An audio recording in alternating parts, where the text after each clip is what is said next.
Mets la viande dans de l'eau chaude et sois surpris par le résultat.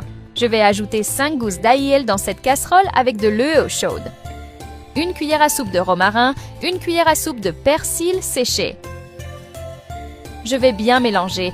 Tu verras que le goût est incroyable à la fin. C'est parfait pour surprendre les gens chez toi. Je vais ajouter 200 g de viande de porc. Ici, elle est divisée en 2 morceaux.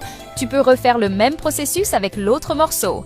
Laisse cuire pendant quelques minutes. Je parie que tu vas trouver ça très facile à faire. Je vais transférer cette viande dans une assiette et retirer l'excès de liquide. Même ceux qui n'ont pas d'expérience en cuisine peuvent préparer cette merveille. J'ai expliqué tout en détail pour que tu n'aies aucun souci en la réalisant. Regarde un peu le résultat. Dans un bol, je vais ajouter 2 tomates coupées, un oignon émincé, 2 cuillères à café de sel, une cuillère à café de poivre noir, une cuillère à café d'ail en poudre, une cuillère à café de chimichurri, une cuillère à café de persil séché, 3 gousses d'ail hachées.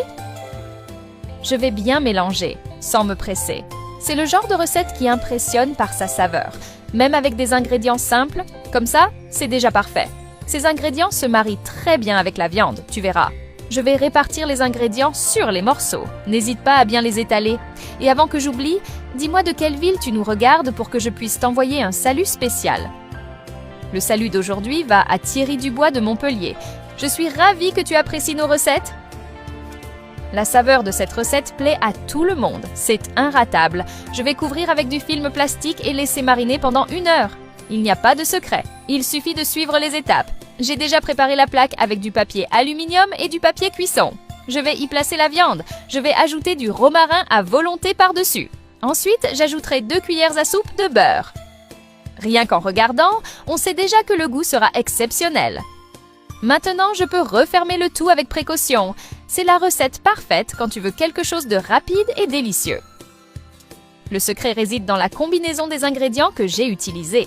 Si tu doses bien les quantités, je suis certain que ce sera parfait, tout comme le mien. Quand tu fais du porc chez toi, quels ingrédients aimes-tu ajouter? Si tu connais un petit secret, dis-le-moi, j'adorerais le savoir. Ensuite, mets au four à 180 degrés pendant 40 minutes. Une fois le temps écoulé, regarde comme c'est incroyable.